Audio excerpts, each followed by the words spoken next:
انہوں نے بہرحال یہ فیصلہ کر لیا تھا کہ انہوں نے عمران خان کو کسی صورت میں نہیں آنے دینا. تو اسی تناظر میں ہم دیکھتے ہیں کہ ایک پرتشدد وائلنس ہوتی ہے. وائلنس مین جو اب گورنمنٹ ہے، گورنمنٹ کے ادارے ہیں، وہ چاہے پولیس ہے، چاہے آرمی ہے، چاہے رینجرز ہے، یہ سارے ادارے مل کے پی ٹی آئی اور عمران خان کو ختم کرنے پہ تل جاتے ہیں. اور ہم دیکھتے ہیں کہ بلکہ عمران خان پہ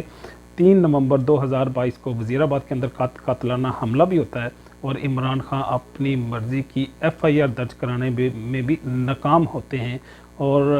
یہ پاکستان میں میں سمجھتا ہوں کہ عدل انصاف کی صورتحال ہے کہ ایک ایکس پرائم منسٹر جب اپنی مرضی کی ایف آئی آر نہیں درج کرا سکتا تو عام انسان کی، ایک ریگولر کامن جو شخص ہے، اس کی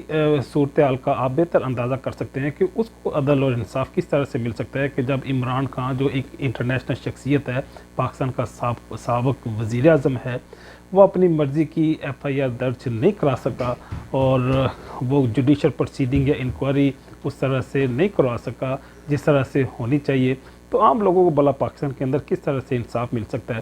بات کو آگے بڑھاتے ہیں. ہم دیکھتے ہیں پھر 23 اکتوبر 2022 کو ارشد شریف کو کینیا میں اسی اسٹیبلشمنٹ کے بہاف پہ شہید کر دیا جاتا ہے. جس طرح اگرچہ کوئی آفیشیل ڈکلیریشن نہیں ہوئی، کوئی انویسٹیگیشن رپورٹ ہمارے پاس نہیں ہے، لیکن کرائن اور شواہد یوں ہی کہتے ہیں کہ اس کی فوتیدگی میں، اس کی شہادت میں پاکستان کی ملٹری اسٹیبلشمنٹ کسی نہ کسی لیول پہ ضرور ملوث تھی. شہباز گل کو 9 اگست 2022 کو گرفتار کر لیا جاتا ہے. گرفتار کرنے کے بعد اسی پروفیسر ڈاکٹر شہباز گل پہ تشدد بھی ہوتا ہے اور انسانی حقوق مجروح ہوتے ہیں. اور یہ بھی میں سمجھتا ہوں کہ عمران خان کو پی ٹی آئی کو توڑنے کی ایک سیریز تھی، ایک تسلسل تھا. پھر اکتوبر 2022 کو اعظم سواتی کو ایک ٹویٹ کرنے کی وجہ سے گرفتار کر لیا جاتا ہے. اس کو برہنہ کیا جاتا ہے، اس میں آدھی رات کو اس کو پکڑا جاتا ہے، اس کے بچوں کے سامنے، اس کی بیوی کے سامنے اس کو تشدد کا نشانہ بنایا جاتا ہے اور غیر انسانی سلوک کرنے کے ساتھ ساتھ غیر اخلاقی اور میں سمجھتا ہوں کہ بدترین قسم کا اس کے ساتھ سلوک کیا گیا. اور اس میں ویڈیو کی بھی چاہے ہم بات کریں، چاہے اس کے فیملی پارٹس کو جن کا سیاست سے کوئی تعلق بھی نہیں ہے ان کو اس میں ملوث کرنے کی بات ہو، تو یہ میں سمجھتا ہوں کہ غیر انسانی اور انسانیت سے گرا ہوا ایک فعل تھا جو پوری دنیا نے دیکھا. 9 مئی کا واقعہ ہوتا ہے. 9 مئی واقعہ کے بعد پھر پی ٹی آئی اور عمران خان کے بعد بڑا سخت عذاب نازل ہوتا ہے، یا ایک بڑا سخت حالات آتے ہیں جس کو کئی سارے لوگ ایک فالس فلیگ آپریشن کا نام بھی دیتے ہیں کہ ایسا آپریشن جو آرمی نے یا پاکستان کے اداروں نے خود سے ہی برپا کیا اور اس کا مدعا انہوں نے عمران خان پہ اور پی ٹی آئی پہ ڈال دیا. اور اس کے بعد ہم دیکھتے ہیں کہ کیسا تسلسل شروع ہوا، ایک ایسا سلسلہ شروع ہوا جو ابھی تک ختم ہونے کو نہیں آ رہا، اور لوگوں سے کہا جا رہا ہے پریس کانفرنس کریں، پی ٹی آئی کو چھوڑیں اور چلے جائیں. اور یہ کیسی جادو کی چھڑی ہے اور یہ کیسی بات ہے کہ دیکھیں آپ صرف ایک پریس کانفرنس کرتے ہیں، آپ کے مقدمے بھی ختم، آپ کی انکوائری بھی ختم، آپ کے